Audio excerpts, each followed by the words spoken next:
Chegamos, mais um episódio, o 17º episódio do nosso podcast Smells Like Futebol. Aqui a gente fala, claro, tudo a respeito de futebol, sempre com um bom rock and roll de trilha sonora, um bom rock and roll de fundo. O Maurício já conta pra gente o que ele preparou para hoje, que a gente escuta aí no fundo já. Maurício, tudo bem? Tudo bem, Fábio, tudo bem, Thiago, tudo bem? Pessoal que está escutando a gente aí, nosso 17º episódio do Smells Like Futebol.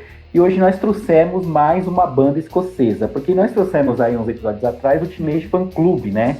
Que é uma das bandas ali que foi muito influente ali, tinha uma coisa dos queridinhos ali, dos famosos, por exemplo, Kurt Cobain dizia que era a melhor banda do mundo, né? O pessoal de outras bandas também curtiam muito o Teenage Fanclub, então para não ter problema na Escócia, trouxemos hoje Jesus e Mary Chain, que foi uma banda formada ali em 1984, mas ficou ali um tempinho parado. Lá quando deu 1999 eles pararam, ficaram 8 anos assim, sem fazer nada, depois voltaram, depois desses 8 anos, gravando discos, shows, etc. Esses caras são meio inspirados assim em Velvet Underground, Beach Boys, Who, Sex Pistols. Os caras sempre escutaram muito essas bandas, mas eles buscam assim um som um pouco mais sujo, também, sei lá, pedais, distorções, amplificadores mais distorcidos, uma coisa mais pesada, tendo como referência essas bandas, né? E assim, eu lembro, né, que como os caras voltaram em 2007, depois dessa pausa, eu lembro que nessa época, antes eu nunca tinha escutado o Jesus e Mary Chain. E em 2007, 2008, comecei a escutar aquele burburinho de Mary Chain. Falei, que banda que é essa? E os meus amigos, as pessoas que eu conhecia que curtiam rock, que curtiam um rolê mais alternativo, falavam, cara, o rolê alternativo é escutar Jesus e Mary Chain. Por quê? Porque quem é que estava fazendo sucesso em 2007? Vamos lá, 2007, 2008, foram os anos de Avril Lavigne, Rihanna, Beyoncé, Fergie, Nickelback, Paramore, Linkin Park, né? Então, 2007, 2008 eram esse pessoal que estava fazendo sucesso. Por que eu trouxe aqui também a Beyoncé e a Rihanna? Porque tinha uma pegada bem pop acontecendo nessa época. E aí, de repente, vem Jesus e Mary Chain com essas distorções. Então, para ser alternativo, você tinha que curtir Jesus e Mary Chain, né? E os caras também são muito ligados, assim, a alguns rolês meio... Acontecia alguns problemas, né? Porque quando eles iam fazer show... Teve aí um show que eles foram fazer na Universidade Politécnica de Londres, que eles foram fazer o show e os caras tipo, não estavam nem aí pro público. Tipo, um dos caras tocaram, inclusive. Como? Os caras eram malas. Os caras eram malas. Tipo, o Jim Reid, que é um dos caras da banda, ele tocava de costas pro público, não tava nem aí pro público. Tanto que nesse show que teve lá na Universidade Politécnica de Londres, o público ficou tão puto com eles que quebrou tudo, o auditório da universidade, deu um maior rolê, assim, e inclusive a mídia chamou maior atenção para esse evento, né? E aí em 99 eles pararam, né? Não, brigaram, os irmãos brigaram, inclusive essas bandas que tem irmãos, os caras costumam brigar, né? Ainda mais no Reino Unido, né? Pois é, os caras costumam brigar, talvez seria uma estratégia de marketing para eles aparecerem. Não, e pior que também tinha show que durava 10 minutos, aí o cara saía do palco, né? Estrelinha, né? Tem muito disso, né? Também. O cara é estrelinha, né? Sendo que o motivo dele fazer sucesso é o público, não dá muito para entender, né? Mas, enfim. Mas o som é bom. O som é bom, tipo, mas isso também tem um problema com baterista, né? Porque esse disco, por exemplo, que a gente tá tocando hoje, que é o Automatic, é um disco de 1989. E ele foi muito criticado na época, porque assim, esse disco usa muito sintetizador, usa bateria eletrônica, usa baixo com sintetizador. E foi criticado justamente por isso, né? Porque na época, lá em 89, o pessoal estava esperando uma coisa mais bateria acústica e os caras entram com sintetizadores, então foi uma coisa meio que não foi bem vista na época. Tanto que esse problema, né, de usar bateria eletrônica, antes os caras tiveram, tipo, o baterista saiu, entrou o Bob Gillespie, que é o cara que depois formou o Primal Scream, ele ajudou os caras a arranjar uma gravadora, botou os caras no rolê mesmo dos shows, e aí depois ele saiu, esse baterista saiu, e quando veio o outro baterista, que é o John Moore, o Joe Moore não chegou a gravar nenhuma música desse disco que a gente tá tocando do Automatic. Porque o disco todo teve bateria eletrônica. Então os caras tinham algum problema com o baterista e só por isso já fico olhando meio assim, porque eu, como baterista, né, eu acho que eu gosto de ouvir bateria. Defendendo a causa, né? Defendendo a causa aí. Ou assim, eles é um disco de 43 minutos, né? Fala, Thiago. Não, ou eles tinham problema com bateristas ou eles eram insuportáveis, né? Porque o público quis bater nos caras. O baterista não aguenta gravar uma música com eles, né? Às vezes também é o problema de aguentar os caras também, né? Pode ser, mas uma coisa assim, o disco de 89, depois agora tem sido considerado um dos grandes sucessos da banda, assim, né? Primeiro foi tido como um fracasso, mas hoje é um dos favoritos dos fãs do Jesus Mary Chain. Mas se você for pensar, é um disco que foi lançado em 1989. Que bandas, que discos que vocês lembram que foram lançados em 1989? Porque para mim, 89 deve ter sido um ano mágico, né? Não, 89 e 91 foram 2 grandes anos para lançamento de disco, né? Muitos bons lançamentos. O Maurício tem uma listinha aí, né, Mal? Por exemplo, para começar com uma banda que vocês gostam bastante, No Control do Bad Religion, é bom? No Control. Não, é maravilhoso. Álbum de 26 minutos e 15 músicas, acho incrível isso. Tem outro álbum sensacional do Little do Pixies, tem Disintegration do The Cure, é sensacional, eu tenho esse LP, na verdade esse LP é do Quinho, mas eu roubei esse LP, eu tenho o CD, tá na minha mão o LP. E teve outra banda que, inclusive, às vezes eu confundo, o som se aproxima um pouco do Jesus e Mary Chain, que é o Stone Roses, que tem um disco deles também, que tem, inclusive, uma música sensacional, Fool's Gold, que é também de 89, ou seja, teve uma série de discos e músicas que foram lançadas esse ano, tipo Madonna Like a Prayer, sensacional, gente. Pois é. Cosmic Thing, então foi um ano mágico. E eu já estava puxando pela memória e acabei de conferir aqui, e é verdade. Em 1989 foi lançado Leandro e Leonardo Volume 3, que é o disco que traz Entre Tapas e Beijos. Tá vendo? 1989. 89 não foi qualquer ano. Aqui, ó. Puxei pela memória e estava certo, 89. Volume 3, é verdade. Ou seja... Que ano, rapaz. Que ano maravilhoso, né?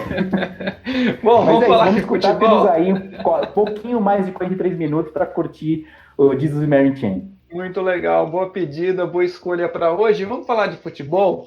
É o seguinte, hoje tem um tema interessante, porque no livro Guardiola Confidencial, o Thiago que me passou essa frase aqui, né? Ele que passou a sugestão do tema do dia, né? E lá no livro Guardiola Confidencial tem uma frase que ficou famosa do Pep Guardiola. Ele diz o seguinte: o título se ganha nas últimas 8 rodadas e se perde nas 8 primeiras. E por que a gente traz essa frase? Porque hoje a gente está gravando, segunda-feira, dia 7 de setembro, a gente tem 8 rodadas disputadas do Campeonato Brasileiro, para a maioria dos times, né? Um campeonato atípico, alguns times com 7, Goiás tem 6 jogos disputados apenas, mas enfim, oficialmente já jogamos 8 rodadas desse Campeonato Brasileiro. E aí, essa frase do Guardiola, será que dá pra gente usar esse ano? O título se ganha nas últimas 8 rodadas e se perde nas 8 primeiras. Quem perdeu o título já desse Campeonato Brasileiro de 2020, Thiago? Fala, Fábio, fala, Maurício, pessoal que tá ouvindo a gente. Cara, o Campeonato Brasileiro ele tem as suas peculiaridades, né? Então não dá para seguir muito essa regra, porque ele é muito competitivo, mas dá, principalmente o de perder o campeonato nas 8 primeiras rodadas, eu acho que dá. O exemplo que a gente tem para esse ano, eu acredito que seja o Grêmio, né? O Grêmio que mais uma vez não consegue engrenar no Campeonato Brasileiro. Nos outros anos, muito por conta de priorizar a Libertadores ou a Copa do Brasil, mas agora, nesse pós-paralisação, o time não consegue engrenar, e para mim essa frase serve muito para o Grêmio. É claro que em 2011, se eu não me engano, que o Corinthians teve aquela arrancada incrível no começo do campeonato com o Tite, né? Na verdade, ele ganhou nas 10 primeiras rodadas, até o próprio Corinthians 2017 também ganhou no começo do campeonato e depois só precisou administrar a vantagem, mas teve aquela partida contra o Palmeiras decisiva. Então essa frase faz muito sentido. Aqui, como é tudo muito embolado e como não tem muito planejamento, muitas vezes um time começa, dispara na frente, depois cai, que é o famoso cavalo paraguaio. Alguns outros engrenam no meio da competição, como foi Flamengo em 2009, São Paulo em 2008, e por aí vai. Mas dessa frase de perder o título nas 8 primeiras rodadas, eu acho que o Grêmio é o exemplo disso, né? A campanha pífia até o momento, só uma vitória, então é preocupante. O Renato Gaúcho, ele tem preferido frases impacto para tentar minimizar a crise do que necessariamente falar de campo, né? Ele não sabe mais o que fazer esse ano, vamos falar a verdade, ele não sabe mais o que fazer com o time nesse ano, ou até agora não descobriu o que fazer com o time nesse início de Campeonato Brasileiro e solta essas frases que ele sabe que são sem pé nem cabeça, né? Sem pé nem cabeça, e aí lembra muito, e é uma pena, cara, porque o Renato, ele se renovou e se descobriu treinador para valer quando ele voltou para o Grêmio, né, nessa última passagem, que dura até agora, quando ele foi campeão da Libertadores, da Copa do Brasil e tudo mais. E ele tem conhecimento para poder tratar melhor o problema, né? Parece que quando chega a crise, ele vira aquele crianção que ele era na primeira década dos anos 2000, quando ele era técnico do Fluminense, do Vasco, em que ele preferia fanfarronices, né? A gente vai brincar no brasileiro, do que necessariamente tratar de campo.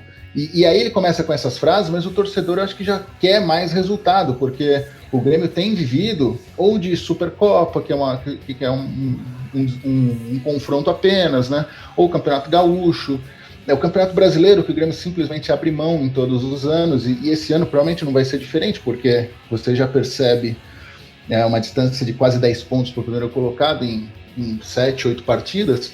Então a pressão para que os resultados venham deve aumentar. Por outro lado, a gente tem uma surpresa, que é justamente a gente está falando de um disco de 1989, o campeão de 89, né? O Vasco é uma surpresa muito agradável, o ramonismo, né? tem dado certo, não para a disputa do título, mas pelo menos com uma campanha digna, o Vasco pelo menos tem mostrado e tem tudo para fazer uma campanha super digna e dar orgulho para o seu torcedor, com todos os limites, com todos os problemas que o Vasco tem, que é conhecido. Está numa 4ª colocação hoje, com uma partida a menos, hoje, no dia que estamos gravando, uma partida a menos para os líderes, o Cano fazendo gol à torta e à direito, né? Então o Vasco ali de uma forma simples jogada dentro das suas limitações, tem sido uma boa surpresa, né? É verdade. Meu microfone tá aberto? Tá aberto. É verdade, o Vasco é uma boa surpresa. Aliás, você lembrou do Campeonato Brasileiro de 89, né? Não dá para imaginar hoje um Campeonato Brasileiro com aquele regulamento, né? O Vasco da Gama foi campeão sem precisar jogar a partida da volta. Né? Ele ganhou o primeiro jogo do São Paulo no Morumbi de 1-0 e acabou. Aí não foi necessária a partida da volta. Imagina um regulamento desse, hoje em dia é impossível. Os caras querem 2 jogos, né? É verdade. Sorato fez aquele gol, o Vasco venceu por 1-0. E o que pode mudar tudo aqui no campeonato a gente precisa ver como que o Flamengo vai se adaptar ao campeonato. O campeonato sem o Flamengo ganhando tudo, fica mais equilibrado. Agora, se o Flamengo começar a disparar de novo, aí perde um pouco a graça, porque me parece que o único clube que pode realmente disparar e desembestar a vencer é o Flamengo. O próprio Inter, que tem feito um grande trabalho com o Cudê, por conta de limitação do elenco, é instável, jogos muito... uma data em cima da outra, tem que rodar elenco, então a estabilidade parece que vai ser a característica desse campeonato, né? Se o Flamengo, se o Domenic conseguir emplacar uma sequência de vitórias, aí pode ser que perca um pouco a graça. Fala, Maurício, eu ia te perguntar, mas fala aí. Um time que eu tava achando que poderia render um pouco mais nesse campeonato, também, claro, não para ganhar um campeonato, acho que não teria condição de ser campeão no Brasileirão, mas que eu estava esperando que tivesse, já nessa rodada, tivesse um pouco mais para cima, é o próprio Atlético Paranaense. Ele está liberando a zona de rebaixamento, e assim, tudo bem que não seja um time assim, maravilhoso, mas poderia estar um pouco mais para cima. Acho que também indica que algo não está funcionando ali. É verdade. O Atlético Paranaense perdeu muitos jogadores do ano passado para esse ano, jogadores importantes, né? E não conseguiu repor a altura. E aí uma equipe que... O Atlético Paranaense, ele foi acima das expectativas, né? E se manter acima da expectativa com tanta troca de jogador e precisando ser muito cirúrgico nas contratações, sem tanto capacidade financeira, aí acontece de errar um nome ou outro, de não conseguir montar uma equipe muito forte. E creio que seja uma entre-safra. O Atlético Paranaense foi muito estruturado. A bobagem demitir o Dorival Júnior da forma que foi demitido, né? Ele ficou 3 jogos afastado por conta de Covid e meio que consideraram essas derrotas, colocaram na conta dele e foi demitido, né? O Atlético Paranaense ganhou as 2 primeiras só. Sim. São 6 partidas sem vencer já. Exatamente. E aí com essa... perdendo muitos jogadores importantes, né? Principalmente o Bruno Guimarães, né? O Marco Ruben, jogadores que davam uma sustentação para a equipe, né? E aí perder esses nomes, a reposição tem que ser bem feita, né? Do Atlético Paranaense me surpreender estar lá beirando a zona de rebaixamento é justamente porque é um clube que tem um certo projeto, que nos últimos anos demonstrou uma certa organização, mesmo com esse fluxo de jogadores, né? Vai um, entra outro, etc. Mas tinha ali um projeto que fazia o time render. E agora não tem acontecido, né? Esse ano não virou e tá, mesmo que seja um ano atípico, mas esse ano não virou e tá liberando. Tem times muito mais bagunçados na sua organização, na sua gestão, que estão muito mais acima. Sim, sem dúvida. O Atlético Paranaense mostrou ano passado que dá para fazer um grande trabalho mesmo com algumas limitações financeiras, né? E de fato, hoje está na 16ª colocação. A tendência é que isso mude, né? Tem muitos clubes piores do que o Atlético Paranaense. Por exemplo, o Sport Recife, que tem uma equipe fraca. O Sport tem uma equipe fraca e hoje ocupa uma posição de meio de tabela, tende a lutar contra o rebaixamento. Então, a tabela ainda vai mudar muito, né? Mas, voltando à questão inicial de se perder título nas 8 primeiras rodadas, eu também não sei se lutaria pelo título, eu acredito que não. Mas que eu vou citar agora um novo clube. Mas o Corinthians também não tem feito um papel nada agradável nas 8 primeiras rodadas. E aí também provavelmente vai lutar aí para o meio de tabela. Isso já começa a demonstrar, né, se essas 8 primeiras rodadas mostram alguma coisa, é que o Corinthians também tende a lutar só para o meio de tabela, uma pré-Libertadores, tem feito o desempenho do Corinthians tem sido fraco, né? Mais do que a posição, porque às vezes você joga bem, não consegue vencer uma partida ou outra, e como a diferença na tabela 3 pontos, você às vezes dá um salto de 4, 5 posições, pode ser uma posição meio enganosa. Mas o Corinthians não joga bem, não cria, não dá nenhuma expectativa para o torcedor de que vai melhorar, né? E é impressionante como os outros times conseguem jogar bem contra o Corinthians.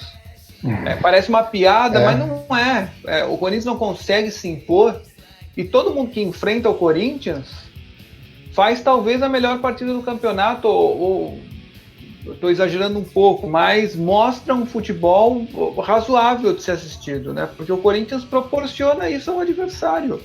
Não é mesmo Curitiba, que perdeu, aliás, foi a derrota para o Corinthians que ocasionou ou culminou na queda do Barroca, né? Outra queda absurda também, né? Aquela para o Corinthians foi a 4ª derrota seguida, mas aquele jogo, o timing foi errado, né? Ele perdeu aquele jogo com a menos desde os 15 minutos do primeiro tempo. Quer dizer, já mostra que o cara já ia ser mandado embora, né? Então... Daqui a pouco a gente vai falar sobre isso, sobre queda de treinadores. Mas até o Curitiba naquela partida teve bons momentos. Sim. Fortaleza conseguiu empatar e foi melhor que o Corinthians. O Botafogo foi melhor que o Corinthians. O São Paulo, que venceu, foi melhor que o Corinthians, embora tenha conquistado a vitória só no finalzinho. Então o Corinthians proporciona ao adversário a chance de sempre jogar bem. Eu estou entendendo, então... Diga, Maurício, vai lá. Não, aí fazendo aquela a comparação com o Atlético Paranaense, mesmo que o Atlético Paranaense não tenha um grande clube, não tenha ali um grande time, né, boas peças, se espera um pouco mais dele pela organização. O Corinthians tem um time relativamente bom, tem ali uma estrutura que tá boa, mas a coisa não tá virando também. né? E quando vocês falaram, que time que vocês acham que depois das 8 rodadas já não pode ser campeão? Eu já botei a mão na minha cabeça e pensei, droga, o meu Corinthians não vai ser campeão assim. Já assumi como torcedor que eu tenho que desistir desse objetivo. O Corinthians é a prova, claramente como é desproporcional a camisa que o Corinthians tem com o futebol apresentado, porque toda equipe que enfrenta o Corinthians, como o Fábio disse, tende a parecer estar melhor do que de fato está, porque engrossa o jogo, porque eventualmente ganha, ou complica a vida do Corinthians, como foi o caso de Botafogo e Fortaleza, mas aí nas outras partidas mostra que não. Então, quer dizer, a gente analisa o resultado dessa equipe porque enfrentou o Corinthians, que é uma das maiores camisas do futebol brasileiro, mas se pegar pelo desempenho do Corinthians, que é muito fraco, aí você percebe que o jogo dessa equipe não é também tão melhor assim. A gente analisa muito pelo resultado. Poxa, o Fortaleza empatou com o Corinthians na Neoquímica Arena. Não, então o Fortaleza tá bem. Não, pera lá também. O time é bem montado, mas também não é tudo isso. É o Corinthians que de fato tá muito mal, né? É engraçado que o Atlético Paranaense desandou sem o Thiago Nunes e o Corinthians desandou com o Thiago Nunes. Né? Pois é, e talvez porque o Thiago Nunes esteja perdido, né? Ele conseguiu montar um time muito forte com o Atlético Paranaense. Tudo bem que não vencia fora de casa, né? Era muito forte em casa e tinha um problema grande de vencer fora de casa, tanto é que a grande desconfiança para ver se conseguiria o título da Copa do Brasil seria não perder o jogo no Beira-Rio, e aí conseguiu a vitória, né? Mas era um time muito forte. E com o Corinthians ele não consegue nem implementar a ideia de jogo dele e nem acompanhar a ideia de jogo do Corinthians assim. Então não tem nada. O Corinthians hoje não tem nada. É um time completamente sem identidade. Alguns corintianos malvados e nervosos apelidaram o treinador já de Teatro Nunes. Bom. Só joguinho de cena e tal. Eu não concordo, mas enfim. Eu até gosto, a gente já falou do Thiago Nunes aqui em outros momentos, eu até gosto da maneira como, da filosofia que ele tem de jogo, mas algo não está fazendo com que a coisa aconteça. Agora já mudando um pouquinho, temos outra pessoa que é super criticada, que é o Diniz, né? Não importa o que ele faça, ele ganha de novo, mesmo assim continua sendo criticado, mas o São Paulo continua lá em cima. O São Paulo de Jack Bezerra, nosso grande ouvinte Jack aqui, aproveitando, né? Grande Jack que sempre escuta o Smells Like Futebol. Sim. E aí, vocês acham que o São Paulo, estando aqui pra cima da tabela, nessas 8 rodadas, tem chance de aspirar a alguma coisa, mesmo com o Diniz sendo criticado? Antes de eu falar aqui, de eu emitir minha opinião, só falar do canal do Jack, o Dados do Tabuleiro. Quer saber tudo de jogo de tabuleiro? Acesse o canal do YouTube Dados do Tabuleiro, que é muito bom. O cara manja muito de jogos de tabuleiro e tá aí a nossa dica. Voltando, tem até jogo de futebol de tabuleiro. Mas voltando aqui ao Diniz, cara, o Diniz é aquela crítica que já vai muito pro pessoal, né? A pessoa tem uma ideia de futebol e ele simplesmente não aceita que possa existir outra forma de jogar que não a que ele pense. E aí tem o Diniz é muita chacota também, né? E passa um pouco do limite. Tanto quem defende, porque aí começa a defender com mais unhas e dentes, assim, porque quem critica também vai muito pelo lado pessoal. E também tanto de quem critica, né? Porque passa do ponto, pedindo a cabeça do técnico no intervalo de jogo, porque fez um primeiro tempo ruim, aí depois quando volta pro segundo tempo o time consegue melhorar, o elogio também não é na mesma proporção. E o São Paulo hoje está um ponto do Internacional, tem uma campanha boa, 66% de aproveitamento. Qualquer outro técnico com esse aproveitamento teria paz.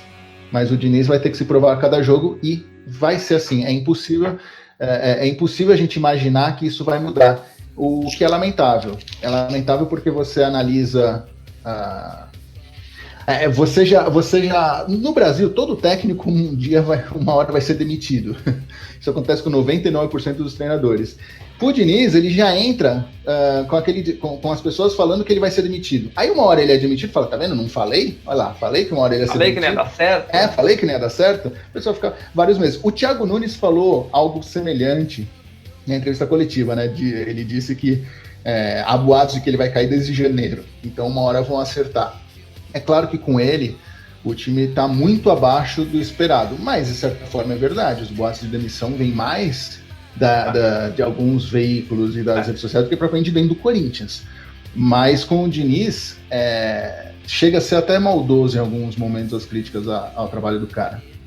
Aliás, vou pegar esse gancho aí, vou ficar pendurado no gancho, porque daqui a pouco vou usá-lo para encerrar essa primeira parte do podcast. Eu entendi. Até porque então, a gente já chegou na metade, a gente está em head-on. Tá na metade? Então já estamos na metade, então já temos que dar o salto. Então é o seguinte, para encerrar essa primeira parte, eu entendi que a frase do Guardiola, então, serve para um time e não serve para o outro, né? Quer dizer, o Grêmio perdeu o campeonato em 8 rodadas, o Flamengo não. Embora tenha 4 vitórias em 8 rodadas. Eu acho que em ligas que você tem mais definido quem já vai brigar pelo título, quem não vai, antes de começar, por exemplo, o Campeonato Espanhol, se nas 5 primeiras rodadas Barcelona e Real Madrid forem muito mal, provavelmente... Para pegar o outro fica difícil. Fica difícil. Aqui no Brasil, como tem muita oscilação, eu acho que você consegue até perder um campeonato se for muito mal e não tiver um elenco para recuperar como o Grêmio. Ele tem que ser constante o campeonato todo, né? Mas, por exemplo, o Flamengo não, porque como ele já está muito acima dos demais... E o Campeonato Brasileiro, ele, tirando com o Flamengo com o Jorge Jesus, tem um aproveitamento ali o título vem com 70% de aproveitamento, mais ou menos, dá para alguém correr atrás depois e conseguir alcançar. Basicamente, se o Vasco daqui a 2 rodadas assumir a primeira colocação, a gente não necessariamente vai acreditar que ele vai ser campeão, mas o Flamengo, ainda perdendo um pouquinho, ou o Palmeiras, ou esses times que tem um elenco melhor, a gente acredita que eles possam buscar o Vasco, né? Sem dúvida. Bom, tô pendurado no gancho aqui ainda do Thiago Nunes. Vamos para o nosso segundo assunto e acho que é bem interessante, dá para usar essa última tese aí levantada pelo Thiago, essa informação passada pelo Thiago que diz respeito à entrevista do Thiago Nunes, né? Diz que a pressão vem muito de fora para dentro, né? Thiago Nunes diz que tá caindo desde janeiro e sente muito mais pressão de fora, da torcida, da imprensa, do que propriamente dentro do Corinthians. Isso de acordo com ele. Quem derruba treinador no Brasil, então, hein? É dirigente, é imprensa, é torcedor, é jogador? Eu queria fazer uma correção, porque o Thiago falou, no Brasil, 99% das vezes o treinador cai. Eu acho que é 100%, porque em algum dia o treinador vai ser despedido. Então é 100%, Thiago. Não dá para acertar por 99%. Você sabe por que 99%? Porque alguém vai falar, o Jesus foi embora sem... ele pediu demissão, né? Eu entendi, foi demitido, né? Só para causar. Mas é praticamente 100% mesmo. Cara, o mais culpado aí dessa história, o maior culpado, né? O maior culpado é o dirigente. Porque o dirigente contrata sem critério, manda embora por pressão da torcida, não consegue... o dirigente se esconde muitas vezes atrás, tanto da contratação quanto da demissão. Então, para ele ficar bem na fita, ele contrata muitas vezes um treinador que tem uma fama de ter uma costa larga, de ter casco, e não necessariamente combina com o elenco dele, e ele demite também para ter o famoso fato novo, né? Que é uma das coisas as maiores bobagens do futebol, né? Demitir para ter um fato novo e tentar salvar o time. Normalmente isso não dura mais do que 3, 4 rodadas. Então o dirigente, eu acho que tem um papel central nisso, porque o futebol ele tem ficado cada vez mais profissional e os dirigentes não. Os dirigentes, eles não... Com algumas exceções, né? A maioria dos dirigentes ainda vivem com 2, 3 décadas de atraso com relação ao que acontece no futebol de hoje. Isso falando aqui no Brasil, né? Mas a gente tem, e principalmente com as redes sociais bombando, principalmente Twitter, né? Facebook nem tanto, mas o Twitter, a imprensa ou pessoas ligadas à imprensa têm tido um papel fundamental, eu acho, na queda de treinadores. Porque eu acho que vale uma reflexão das pessoas que são formadoras de opinião, e no Twitter, é um Twitter pessoal, então ela não é a pessoa jurídica, ela é a pessoa física, vamos dizer assim, mas ela só tem aquela quantidade de seguidores por conta da profissão dela. Só que muitas vezes ela leva o Twitter, por ser uma ferramenta pessoal, ela leva o lado torcedor dela para lá, mas de uma forma muito exagerada, porque ainda assim as pessoas que a seguem o profissional. Então, nessa confusão, você vê muitos técnicos tendo a cabeça prêmio, muitas declarações feitas com fígado, ofensivas não só para treinadores, mas para jogadores também. Então, não é coincidência num dia um comentarista falar que o Luan pipoca, foi pipoqueiro na final do Paulista, e no dia seguinte tem um muro pichado com o Luan pipoqueiro, porque essas pessoas são formadoras de opinião. Então, me referindo aos técnicos agora, eu acho que tem um papel muito importante da imprensa, ou de uma parte da imprensa, que muitas vezes cobra dos dirigentes mais profissionalismo, mas depois de 3 derrotas, já lança a pauta do programa, será que fulano vai cair? Sendo que às vezes não tem comentário algum, porque uma coisa é você ter uma fonte de dentro do clube que fala, olha, fulano tá balançando, e aí você coloca isso em discussão. Outra coisa é você analisar por conta do resultado e já jogar essa pergunta, sabe? Então a gente pode pensar que os influenciadores digitais, influenciadores aí, quem molda, quem pensa, quem de certa forma tem esse poder de trabalhar com as suas audiências, os seus seguidores, essas pessoas têm esse poder mesmo de montar o pensamento das pessoas a ponto de forçar um técnico a cair? Eu digo influenciadores digitais porque não necessariamente é só o pessoal da imprensa, pode ser youtubers que curtem futebol, não são jornalistas, mas é gente que comenta que tem lá 10 milhões de seguidores e aí começa a criticar um treinador e as pessoas seguem ele. É isso? Também? Eu acho que sim, cara. Até manchete sensacionalista, né, para caça-clique. Então tudo isso prejudica o debate um pouco mais aprofundado sobre o trabalho do cara, né? É muito mais, e ainda é compreensível, é muito mais legal, né, atrativo, vamos dizer assim, você debater uma polêmica, mesmo que essa polêmica seja plantada ali, né, do que algo que esteja correndo bem, né? Até porque se alimenta a raiva do torcedor, né, naquele instante, a raiva momentânea do torcedor, se alimenta aquilo.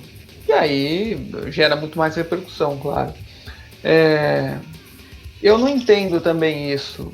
Longe de mim querer criticar as pessoas, sobretudo o pessoal da imprensa ou esses influenciadores, seja lá qual for a plataforma de atuação. Mas quem sou eu para pedir a demissão de alguém? Ou para sugerir? Pedir não, para sugerir a demissão de alguém. Yeah. Eu posso falar que naquele determinado jogo o treinador foi muito mal. Ele foi mal, ele falou errado, é a minha opinião, né? Claro. Aliás, eu sou pago para isso, vez ou outra, para dar opinião. Eu posso dar opinião e dizer que o Thiago Nunes até agora não acertou a mão no Corinthians. Né? O Corinthians não conseguiu mostrar, e é fato, na verdade. E mesmo que não fosse, que fosse muito subjetivo ainda, valeria como opinião. Eu posso dizer que o Thiago Nunes não acertou a mão no Corinthians, que ele está muito mal. Mas não vou eu dizer que o Thiago Nunes tem que ser demitido.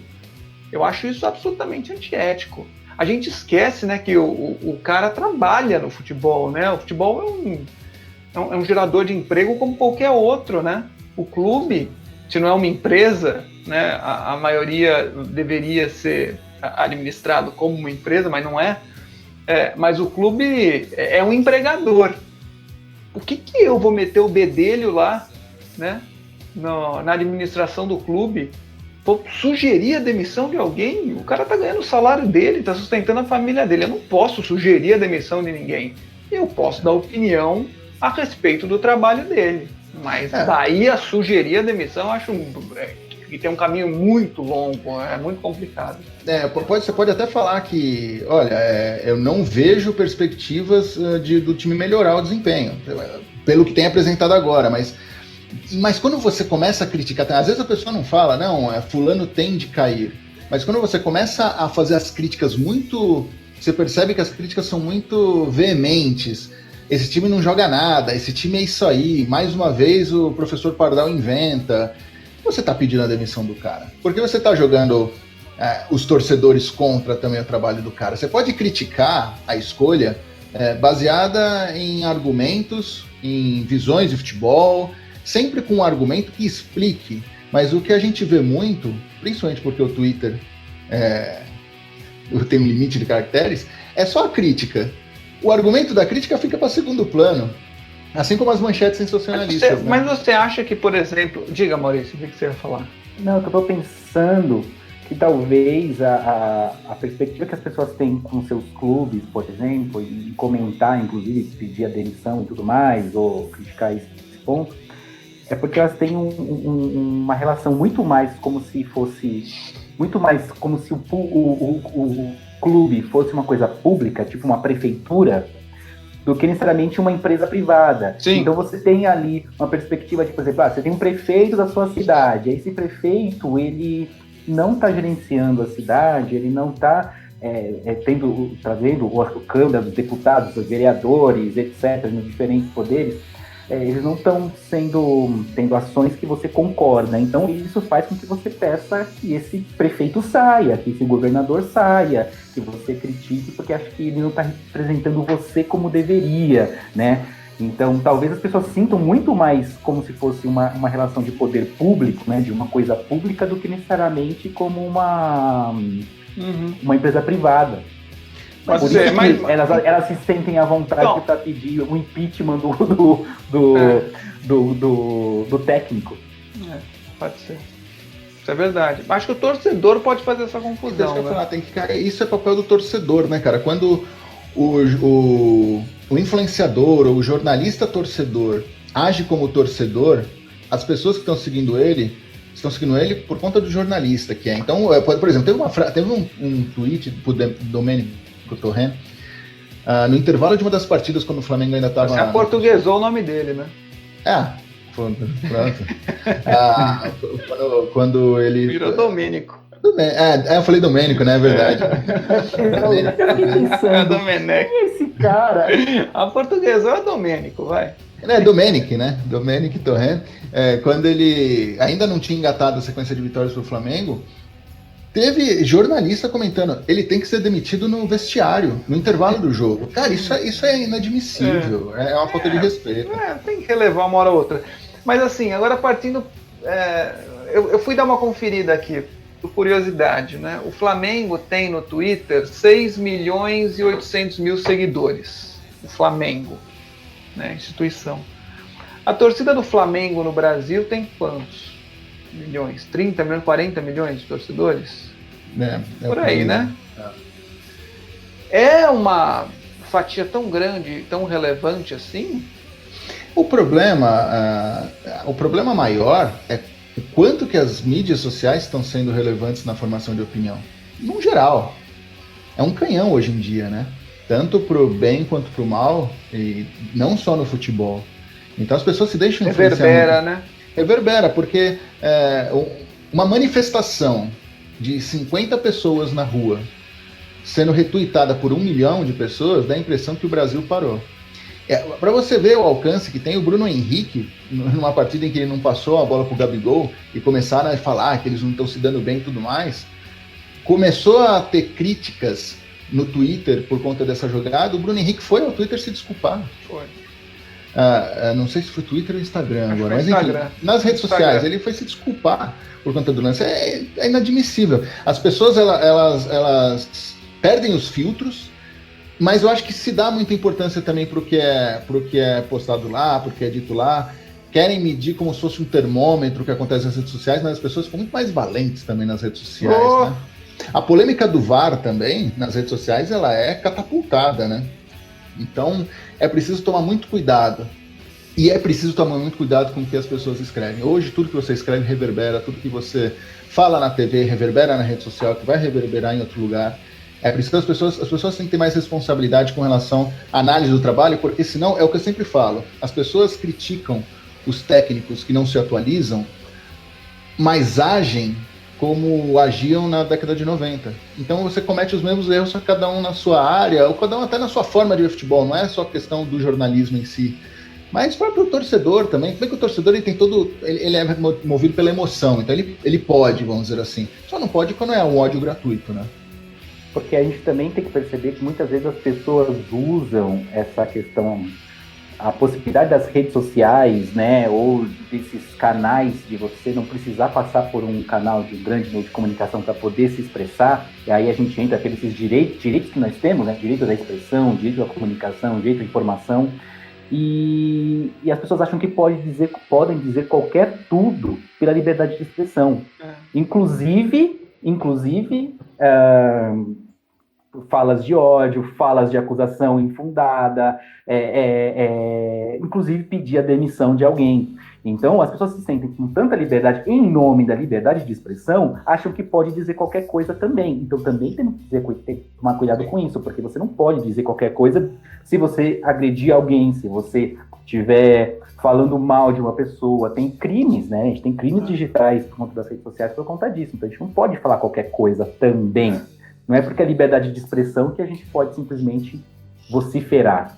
Sem dúvida. Eu sei que a gente já está na reta final, Maurício. Quanto tempo falta? Porque é importante saber agora. A gente está em drop. Ela tem 1 minuto e 58. A gente está ali na metadezinha dela. E tem mais Sunray e acabou. Ou seja, já temos 2 minutos. Então é o seguinte, o Thiago está enroscado agora, porque eu quero ver como ele vai sair dessa em tão pouco tempo. Pelo que eu entendi de tudo que ele disse aí, o dirigente é um coitadinho, que só demite porque sofre pressão, é isso? Não. Comecei a minha fala dizendo que o dirigente ele é grande culpado porque ele contrata mal e se esconde atrás da contratação, e ele demite mal se escondendo atrás da demissão. Ele não é coitadinho, na verdade ele surfa nessa onda.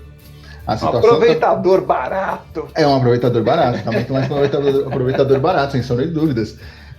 O dirigente, ele é o menos profissional e muitas vezes é o que tem a atitude mais covarde, porque dificilmente um dirigente bate no peito para defender um treinador e a gente teve uma situação meio patética, até de um bom dirigente, presidente do Bahia. Eu gosto dele. Que teve uma atitude que ali a gente entende que eu prefiro ver como uma escorregada para o modus operandi que é o futebol, porque o cara 2 dias antes de demitir o Roger fez uma thread no Twitter, olha só a rede social, explicando por que ele ia manter o Roger. 2 dias depois ele foi demitido. Então o dirigente ele surfa um pouco nessa onda, ele vai no embalo. Poucos dirigentes defendem de fato, certo ou errado, ele está defendendo a convicção dele. Por exemplo, o Palmeiras, o Luxemburgo não tem feito o Palmeiras jogar bem. E há uma notícia ou outra de que o Luxemburgo pode começar a correr risco de queda. O Palmeiras nunca falou disso, nenhum dirigente do Palmeiras falou disso. E até agora eles blindam o cara. Bom, eles estão indo na convicção deles. Se acabar a temporada, fizerem a análise do trabalho do Luxemburgo e acharem que não tem que continuar, vão fazer a análise. Mas, por enquanto, eles estão defendendo o ponto de vista deles e a convicção deles. Pra mim, tá certo. Nossa, eu tava aqui me segurando para não cortar vocês, porque vocês estavam falando que o dirigente surfa na onda e tava rolando drop, e aí eu tava falando, ele dropa na onda. Eu tava aqui me segurando para não atrapalhar vocês, porque senão eu ia cortar a reflexão de vocês.